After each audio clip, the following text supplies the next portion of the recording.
Bismillahirrahmanirrahim. Assalamualaikum warahmatullahi wabarakatuh. Para pelajar, hari ini kelas Bahasa Melayu tingkatan 5, tajuknya berkhidmat untuk negara. Berkhidmat maksudnya memberikan sumbangan ataupun bekerja. Manakala negara pula bermaksud satu kawasan yang didiami oleh masyarakat. Okey, buku teks surat 34 dan 35, para pelajar boleh rujuklah. Kemudian para pelajar sila salin tajuk ini dan juga objektif ini dalam buku penulisan yang panjang. Objektif pada hari ini ada dua. Yang pertama, menganalisis isi penting berdasarkan teks, dan yang kedua, menulis satu kerangka karangan.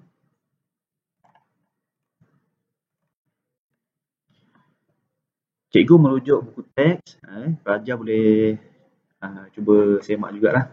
Nanti jika ada masa sila imbas kod QR ni, sebab dalam kod ini terdapat banyak maklumat. Kadang-kadang ada video, ada muzik, ada nota dan sebagainya, ada gambar. Jadi pelajar sila manfaatkanlah kod QR ni.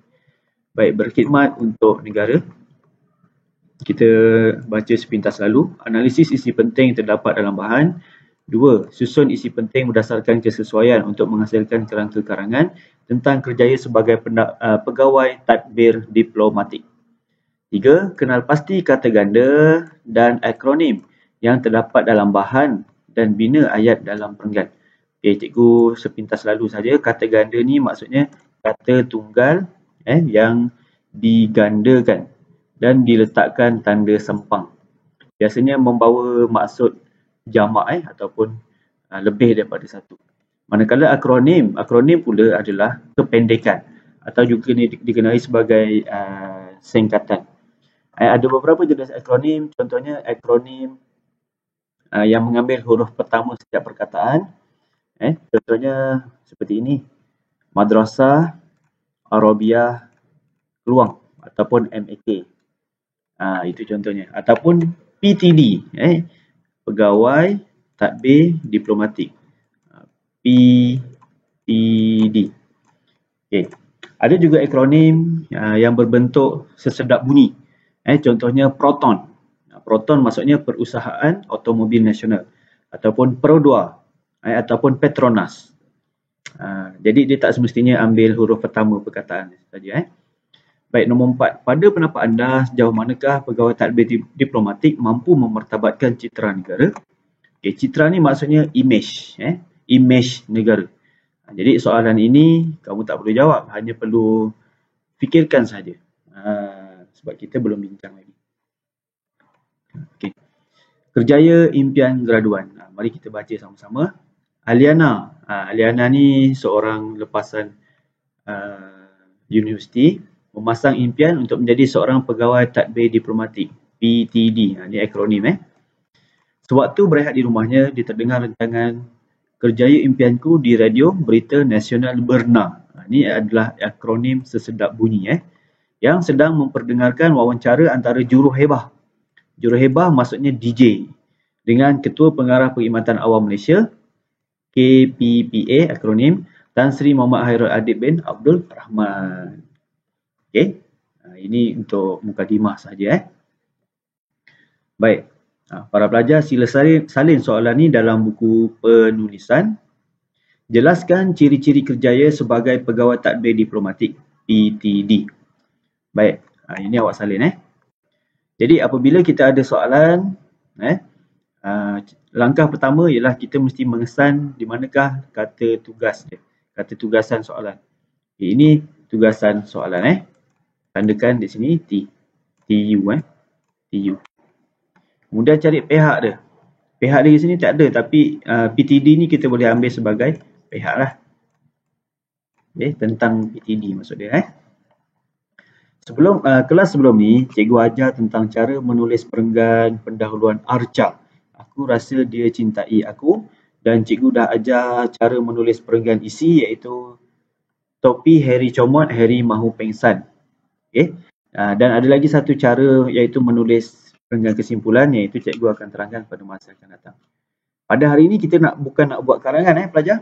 Pada hari ini kita cuma nak belajar bagaimana cara menyediakan kerangka soalan ataupun cara-cara untuk kita mengumpul seberapa banyak maklumat yang boleh daripada perkara yang kita lihat ataupun yang kita dengar ataupun yang kita baca. Jadi apakah tugasan hari ini? Ini tugasan dia. Berdasarkan teks yang dibaca, buat kerangka karangan. Okey. Slide yang seterusnya selepas ini, cikgu akan tunjukkan gambar ataupun teks. Okey. Jadi apa yang pelajar perlu buat? Buat catatan ringkas. Di bawah tajuk yang awak tulis tadi tu, dalam muka surat yang sama, buat catatan, conteng saja. Tapi contengan yang kemas lah, terpulang lah. Mungkin awak nak buat dalam bentuk dash, awak nak buat bentuk peta minda pun boleh, tiada masalah. Suka hati awak lah.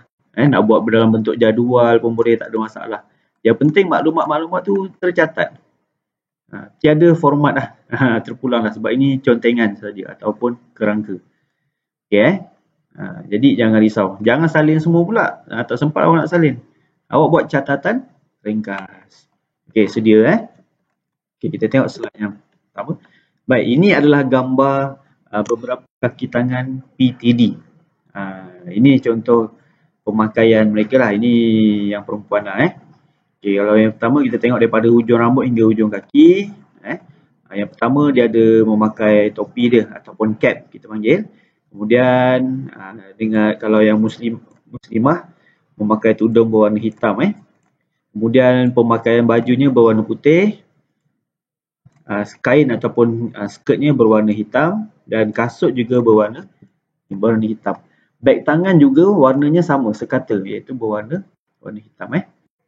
Kalau kita tengok tak ada pakai beg tangan pink ke kuning ke merah ke, tak ada. Ini semua menunjukkan keseragaman.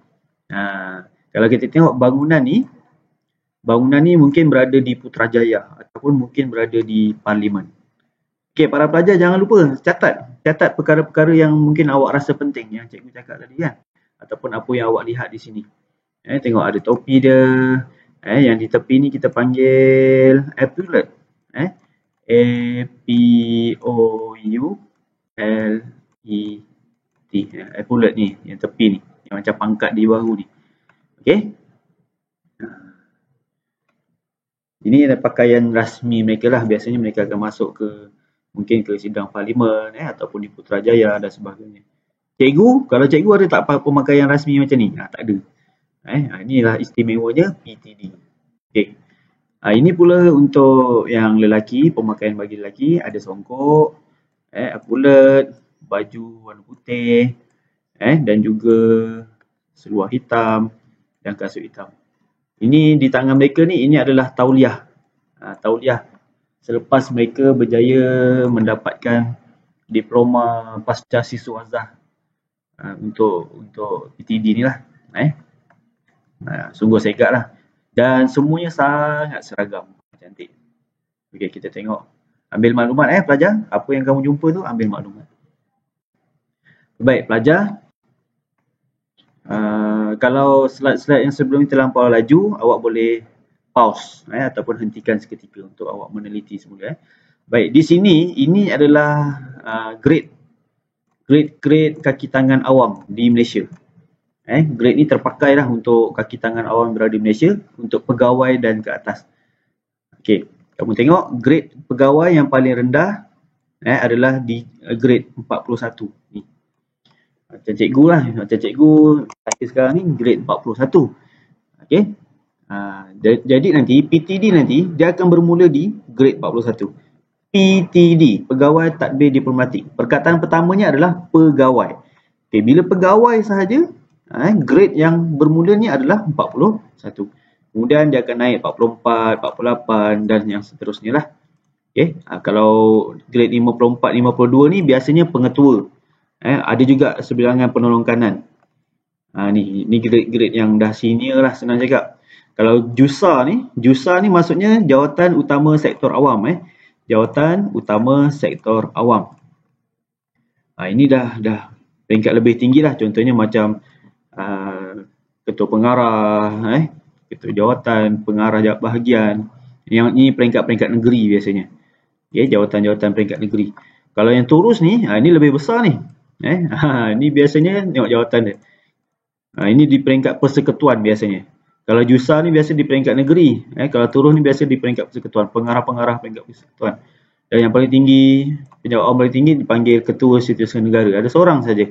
Kita panggil dia KSN. Okay. Jadi PTD tadi ni, dia boleh bermula daripada 41 dan dia boleh meningkat dekat sini. Sebab itulah ramai orang berminat untuk menyertai jawatan PTD ni. Baik.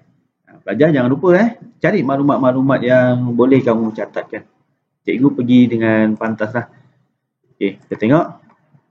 Ini adalah sebahagian pengalaman sebenar seorang pegawai tadbir diplomatik. Beliau seorang wanita dan sedang berkhidmat. Dan ini beliau berkongsikan sedikit pengalaman. Mari kita lihat apa yang boleh kita dapatkan maklumat. Baik, saya bermula dengan bertugas di bahagian pembangunan kompetensi Kementerian Kesihatan Malaysia, di mana saya ditempatkan di unit peperiksaan. Di situ tugas saya adalah bagi merancang aktiviti pengumpulan soalan peperiksaan penilaian tahap kecekapan (PTK). PTK ni akronim iaitu peperiksaan bagi kenaikan pangkat pejabat awam di Kementerian Kesihatan Malaysia. Saya bertanggungjawab untuk mengadakan bengkel pengumpulan soalan peperiksaan, di mana saya perlu membuat tempahan hotel dan sebagainya. Saya perlu menghubungi para pegawai yang berlainan skim perkhidmatan yang telah dikenal pasti untuk menjadi penggubal soalan peperiksaan. Di sini saya belajar sedikit mengenai kewangan kerajaan, cara membuat surat dan kertas kerja, menjadi MC. MC ni pengerusi majlis, mempengerusikan mesyuarat, membuat minit mesyuarat dan sebagainya. Saya juga mempunyai pembantu tadbir kerani. Maksudnya dia ni, PTD ni dia akan ada seorang kerani di bawah dia. Di bawah saya untuk membantu tugas-tugas. Akta kerahsiaan soalan peperiksaan perlu dijaga dan selepas siap semua soalan digubal, saya juga berperanan untuk menguruskan urusan percetakan dan pengedaran kertas soalan ke seluruh negara. Bukan biasa-biasa, seluruh negara ni. Komunikasi amat penting kerana saya di kementerian dan di sinilah kita belajar menjaga hubungan kita dengan pegawai perhubungan di setiap negeri. Pada hari peperiksaan juga, saya ditugaskan untuk memantau perjalanan peperiksaan di beberapa negeri untuk mendapatkan maklum balas dan juga membuat laporan. Jadi, seorang PTD ni, dia mestilah bersifat multitasking, iaitu dia boleh membuat banyak kerja dalam satu-satu masa lah. Jadi sesiapa yang rasa diri dia serba boleh, dia yakin dan dia inginkan cabaran baru dalam hidup dia, kamu bolehlah tanamkan cita-cita kamu menjadi seorang PTD. Okay, kita tengok pengalaman yang seterusnya dia juga. Kemudian saya ditempatkan pula di bahagian sumber manusia Kementerian Kesihatan Malaysia. Di sini saya bertanggungjawab dengan urusan perkhidmatan sumber manusia bagi para pegawai di Kementerian Kesihatan Malaysia. Saya belajar mengenai peraturan penyertaan awam seperti cuti, pelantikan, peletakan jawatan, peminjaman dan sebagainya. Semuanya adalah berlandaskan undang-undang dan peraturan yang digariskan oleh kerajaan. Saya bertanggungjawab untuk sesi pelantikan pegawai seperti pegawai perubatan. Pegawai perubatan maksudnya doktor lah. Pegawai sains dan jurutera. Okey, saya juga berperanan untuk menempatkan para pegawai yang dilantik ini ke seluruh hospital di Malaysia. Maksudnya dia ni ada kuasa untuk letak doktor tu di mana. Saya juga berpeluang memberikan ceramah mengenai urusan sumber manusia kepada para pegawai yang baru dilantik semasa kursus induksi dan dapat develop. Develop ni maksudnya meningkatkan ataupun mengasah kemahiran saya dalam memberikan ucapan di khalayak ramai. Saya juga perlu berkomunikasi dengan baik dengan pegawai yang mempunyai masalah, para ibu bapa pegawai, memandangkan kebanyakan, ini salah eja masih muda dan sebagainya. Saya selalu menempatkan diri saya di tempat mereka. Okey, menempatkan diri di tempat mereka ni kita panggil empati. Maksudnya bayangkan diri kita di tempat orang lain. Sehubungan itu, saya memberikan yang terbaik kepada semua. Kita tengok pengalaman yang seterusnya. Pelajar jangan lupa buat catatan ringkas. Bila cikgu baca ataupun awak baca je, terus buat catatan. Selepas itu, saya ditempatkan pula di bahagian kemajuan industri getah dan Jatropa, Kementerian Perusahaan Peladangan dan Komoditi, di mana saya ditempatkan di unit antarabangsa. Saya berperanan menjaga urusan industri getah di Malaysia di peringkat antarabangsa. Besar tu. Hubungan kerjasama bilateral dan multilateral Malaysia dengan negara pengeluar getah lain seperti Thailand dan Indonesia contohnya adalah menjadi tanggungjawab saya. Maksudnya kerjasama sahala ataupun pelbagai hala antara Malaysia, Thailand, Indonesia menjadi tanggungjawab. Saya belajar berkomunikasi dengan negara luar secara rasmi. Banyak kertas kerja dan memorandum jemaah menteri yang perlu saya sediakan. Kertas kerja, memorandum jemaah menteri. Di sini juga saya berpeluang mengikuti delegasi Malaysia ke mesyuarat industri getah di luar negara. Delegasi ni maksudnya adalah kumpulan ataupun perwakilan. Saya juga berinteraksi dengan sektor swasta dan saya perlu belajar mengenai prinsip ekonomi. Nampak pelbagai cabang ni, tugas PTD ni. Tadi dekat Kementerian Kesihatan. Sekarang ni dekat Kementerian Perusahaan Peladangan pula. Banyak sebenarnya tugasan yang perlu dilakukan, tidak saya nyatakan. Tetapi inilah dia serba ringkas tugasan yang saya lakukan. Dari satu bahagian ke bahagian yang lain dan tugasan dan cabaran yang berbeza. Perlu cepat belajar dan berkomunikasi dengan baik. Seorang PTD perlu pandai membawa diri mengikut perubahan keadaan persekitaran kerja. Mungkin ini dapat mengubah pandangan rakan-rakan yang mungkin sangkakan bahawa menjadi PTD adalah menjadi ADO dan juga duta sahaja. Luas skop tugasan PTD ini sebenarnya. Kalau sebelum ni semua orang ingat, bila sebut PTD je, ni mesti nak ikut jadi duta. Duta ni maksudnya wakil ke luar negara lah, wakil ke negara asing. Tapi sebenarnya PTD ni berada di mana-mana. Berada di negeri pun dia ada. Dia berfungsi sebagai pegawai perhubungan antara agensi-agensi kerajaan. Macam tu kan. Contohnya di Kementerian Pelajaran ada PTD, di Kementerian Kesihatan ada PTD, di Kementerian Dalam Negeri ada PTD. Jadi antara PTD-PTD ni mereka berkomunikasi macam wakil. Wakil antara menteri-menteri ni, kementerian-kementerian ni. Jadi dia memudahkanlah perhubungan lah. Itu antara asas PTD ni. Pelajar jangan lupa salin. Bukan salin semua teks ni, tapi salin isi-isi yang penting. Jadikan dia catatan awak. Catat je. Awak conteng pun tak apa dalam buku tu. Tapi contengan yang kemas lah. Pelajar. Ini cikgu rujuk dalam buku teks surat 34. Awak boleh rujuk juga. Ini adalah perbualan antara juruhebah atau DJ. Jom kita baca sama-sama. Assalamualaikum Tan Sri, apa khabar? Waalaikumsalam, Alhamdulillah. Terima kasih Tan Sri sudi berkongsi maklumat tentang kerjaya menjadi impian setiap graduan, iaitu PTD. Bolehkah Tan Sri terangkan bagaimanakah cara untuk menjadi seorang PTD? Untuk menjadi seorang PTD, calon mestilah mempunyai minimum purata nilai grade kumulatif PNJK 3.0 dan lulus tapisan awal, iaitu ujian secara dalam talian, ujian kompetensi dan temuduga. Tidak ada tawar-menawar atau kompromi di sini. Setelah itu, calon harus menjalani latihan di Institut Tadbiran Awam Negara Intan selama 10 bulan. Hanya setelah lulus, barulah calon ditauliahkan dengan Diploma Pascasiswazah Pengurusan Awam DPA. Dan seterusnya ditawarkan pelantikan sebagai PTD. Tan Sri ni ketua pengarah tau. Ketua pengarah ni jawapan dia pendek, ringkas dan sangat padat. Di sini dia ceritakan dengan padat iaitu cara-cara nak menjadi seorang PTD. Yang pertama, dia mestilah, kalau awak tengok di sini, PNJK. Untuk pengetahuan awak, selepas peringkat SPM, kita dah tak guna A+, B tolak, C+, apa semua. Ini selepas SPM lah. Maksudnya peringkat STAM, STPM, Diploma Matrik tu, kita akan guna sistem purata nilai grade kumulatif PNJK.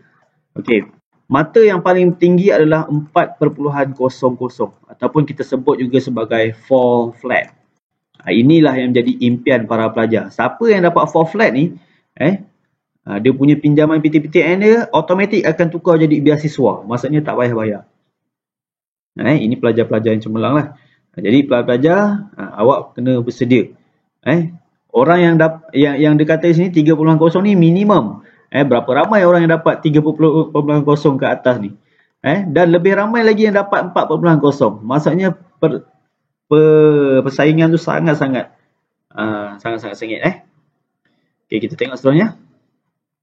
Apakah kelebihan menjadi seorang PTD dan mengapakah kerjaya ini menjadi buruan? Desas-desus. Desas-desus maksudnya kabar angin. Mengatakan lebih daripada 140,000 orang calon memohon jawatan ini setiap tahun. Betulkah begitu, Tan Sri? Oh, sampai kita baca.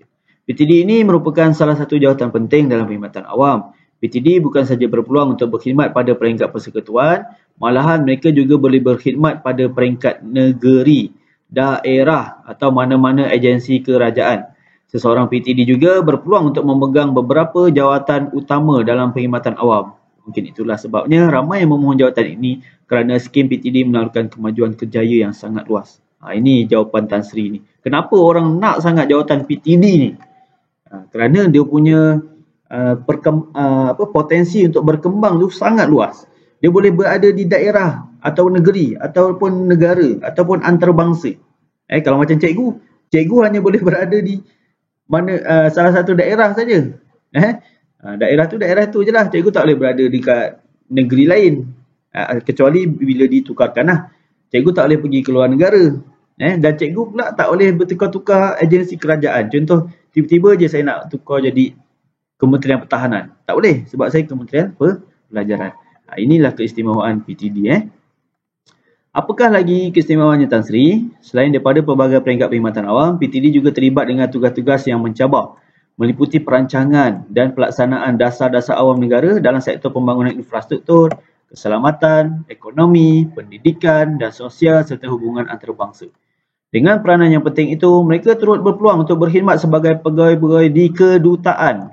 Kedutaan ni maksudnya dekat pejabat-pejabat di negara luar.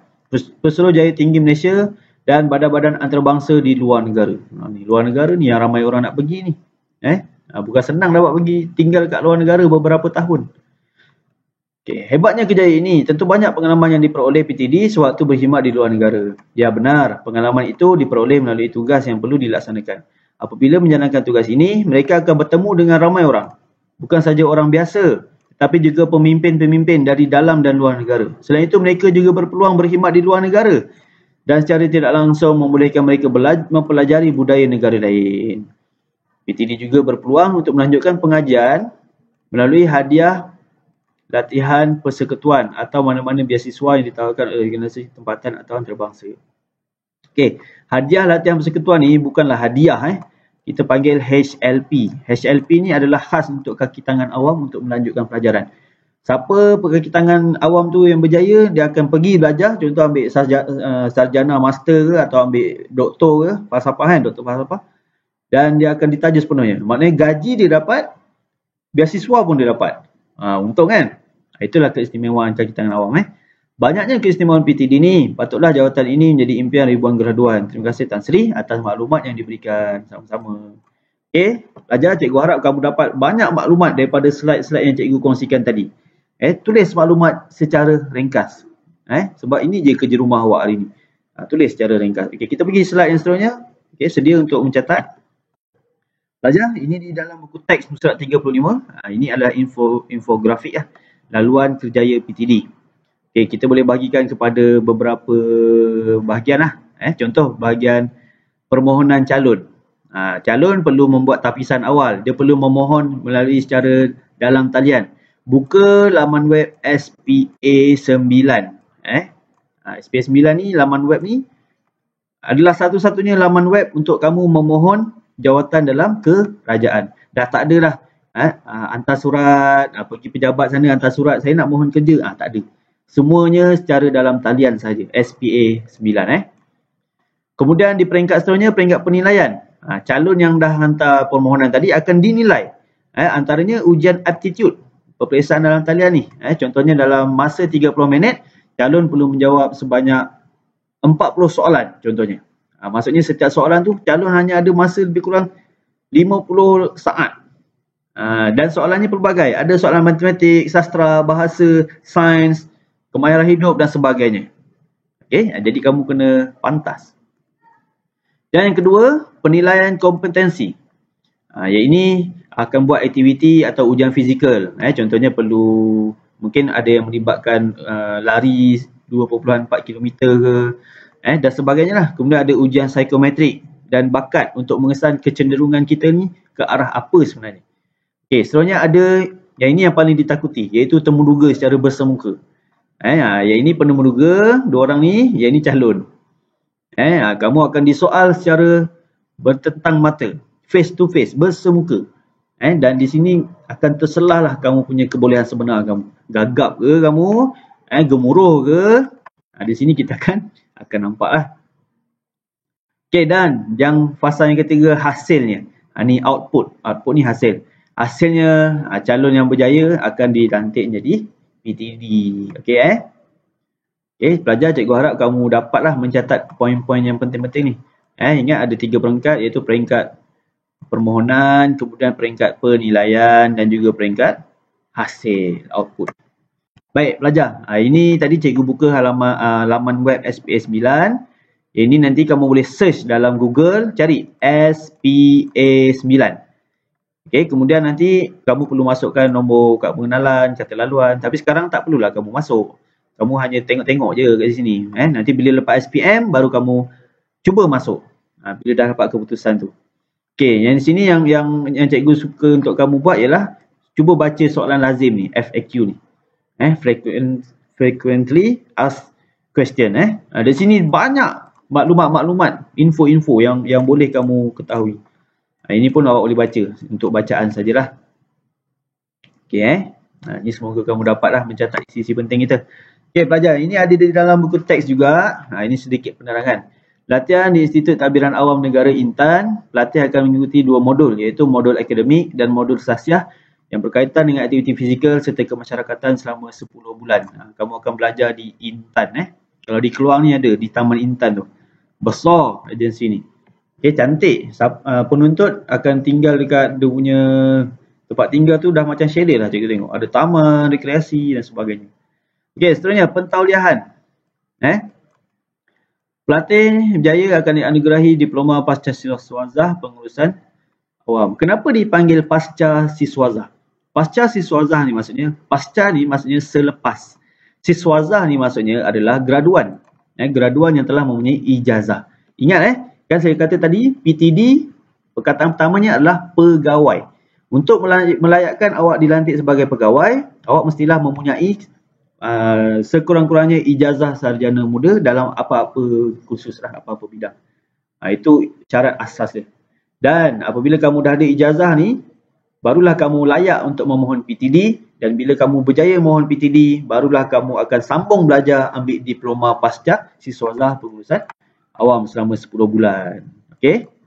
Dan akhirnya kamu dilantik sebagai PTD. Kamu akan berkhidmat sama ada dalam negara atau menjadi diplomat, iaitu sebagai duta ataupun sejawat tinggi di luar negara. Dan seterusnya kamu boleh jadi grade kamu lebih tinggi, iaitu menjadi jusa ataupun turus. Yang grade ni tadi saya dah terangkan lah mula-mula tadi. Okey pelajar buatlah catatan ringkas-ringkas. Okey pelajar, ini adalah senarai Perdana Menteri kita. Ada sekarang dah Perdana Menteri yang ke-8, iaitu Yang Amat Berhormat Tan Sri Muhyiddin Yassin. Okey, di antara 8 orang ni, 3 daripadanya lahir daripada jawatan PTD. Okey, yang pertama Tun Abdul Razak. Yang kedua Tun Hussein On dan yang ketiga Tun Abdullah Ahmad Badawi. Okey, saya dilahirkan pada era zaman Tun Dr. Mahathir ni, yang nombor 4 ni. Saya lahir. Dan saya sempatlah merasa zaman Tun Mahathir ni dan juga zaman Tun Abdullah, zaman Datuk Seri Najib, Tun Mahathir semula dan sekarang lah. Okey, pada yang Abdul Razak dengan Hussein On ni saya tak pernah rasa. Okey, tapi saya ada bacalah mengenai mereka dalam sejarah. Okey, yang Tun Abdullah ni sepanjang dia menjadi Perdana Menteri memang saya melihat kepribadian beliau sangat sopan, sangat rendah diri, sangat humble. Tapi beliau melaksanakan tugas-tugas beliau dengan baik. Maksudnya beliau bebas daripada publicity murahan, publicity maksudnya macam yang tidak berkenaan lah. Kamu pun faham lah. Ada beberapa Perdana Menteri kita ni yang selepas-lepasnya ada banyak kontroversi. Tapi Tun Abdullah ni boleh dikatakan bersih. Dan dia sangat humble. Jadi itulah kepribadian seorang PTD. Dia berkebolehan, dia merendah diri dan dia sangat bagus dalam menguruskan kerja. Okey? Buatlah catatan sikit. Okey, pelajar, itu saja untuk hari ini. Akhir sekali, kejayaan datang melalui usaha, bukan angan-angan. Selepas ini, cikgu harap kamu lebih terbuka minda kamu jika kamu merancang cita-cita pada masa hadapan. Janganlah kamu fikir nak jadi cikgu je, nak jadi usahawan saja. Mungkin kamu boleh fikirkan, aku nak menjadi seorang pegawai tadbir diplomatik. Kerana ada banyak kelebihan, banyak peluang, banyak ilmu yang boleh dipelajari di situ. Okey, pelajar jangan lupa laksanakan tugasan saya tadi. Tugasan saya mudah saja, iaitu membuat kerangka karangan. Kerangka karangan tu apa? Itulah yang awak conteng daripada slide mula-mula tadi sampailah slide yang terakhir tadi. Okey, tapi contengan tu mestilah kemas dan boleh hantarlah kepada cikgu nanti. Wallahualam. Assalamualaikum.